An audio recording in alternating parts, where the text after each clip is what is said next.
Welcome to this three-part learning series with myself, Deborah Hines-Nunziata, and my colleague Sue Humphrey. Sue and I have been teachers and registered psychologists for over 30 years and have come to recognize how vital a sense of independence is for an individual's well-being throughout their lifespan. In this three-part learning series for parents, caregivers, and teachers, we will focus on the essential factors that support the development of independence in school-age children, which includes 3 to 18 years old. However, many of the concepts are also useful when launching young adults. Each part can be listened to on its own if you prefer to learn in chunks, or you may choose to listen to all three parts consecutively. Easy-to-use tip sheets will be made available on both the Powerful Learning and Learning at Home websites to reinforce the ideas presented in this learning series. We welcome any feedback or shared experience through this email below. When we talk about independence, it's important to remember that we're not just referring to the ability to learn and work independently, but also to be able to regulate our own emotions and recognize the impact of our thinking and feeling on our behavior. While spoon-feeding children can sometimes offer the most direct route to demonstrable progress, it's possible to support academic, behavioral, and social-emotional development in ways that allow for independence without sacrificing growth, outcomes, or results. Finding the balance between too much and too little support is tricky and has been made even more so during this pandemic. Parents have been put into a position of supporting increased learning at home and are not always clear on the difference between teaching and doing. Teachers are concerned about students falling behind and may try to overcompensate with too much direction and assistance. These are typical reactions, and we simply need to be mindful of them so that we do not undermine our children's ability to develop independence. In order to encourage children to become independent, 3 important factors should be considered. Parents, teachers, and students may need to adjust their mindset so that failure is viewed as an opportunity for growth. Parents and teachers should aim to co-create the conditions with children that empower them to become independent. Parents and teachers must be prepared for the inevitable distress which comes from increasing demands for independence. Each of these factors will be discussed in more detail in our 3-part learning series. Part 1, Failure as an Opportunity for Growth. Given the current culture of competitiveness, it's not surprising that many parents, guardians, and teachers believe that a child's success cannot be left up to chance. For some parents, there's heightened worry about the availability of future jobs and resources. Certainly, we have high expectations and intense pressure in many of our schools and communities that's led to unreasonably high expectations, where achieving anything less than an A or not making the highest tier in a sport is considered a failure. Other parents are less worried about future job prospects and are more concerned about the impact of failure on their child's self-esteem. Teachers face the pressure of being evaluated based on the performance of students in their classroom. The yearly Fraser Report, published in the newspaper, rates schools in the province by students' provincial achievement test scores, rather than the overall progress that each child has made. These parental, community, school influences impact how children come to understand and measure the meaning of success. Not only do they compare themselves to others, but in our online world, they're subjected to often false standards created by the larger society.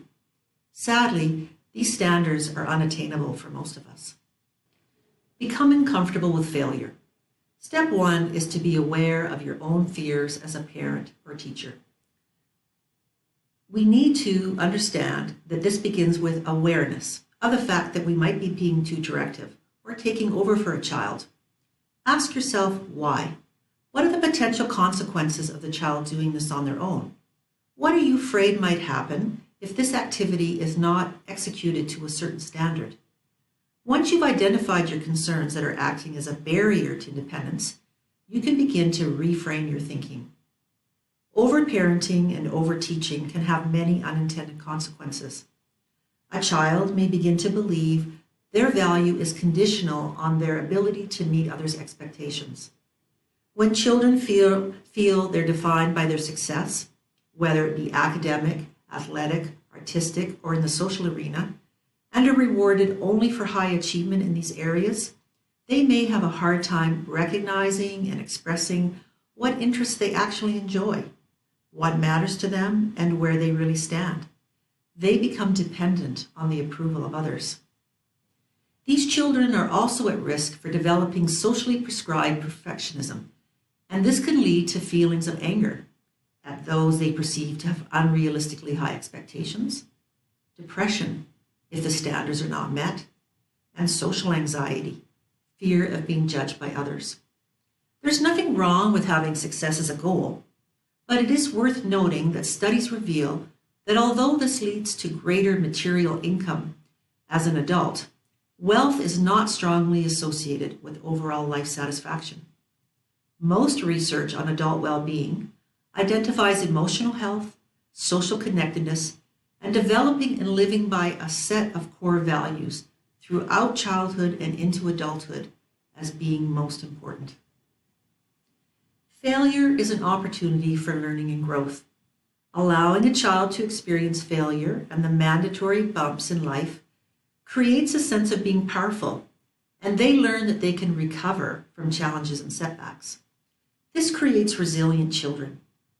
Resilience is the ability to bounce back from stress, adversity, a challenge, failure, and even trauma.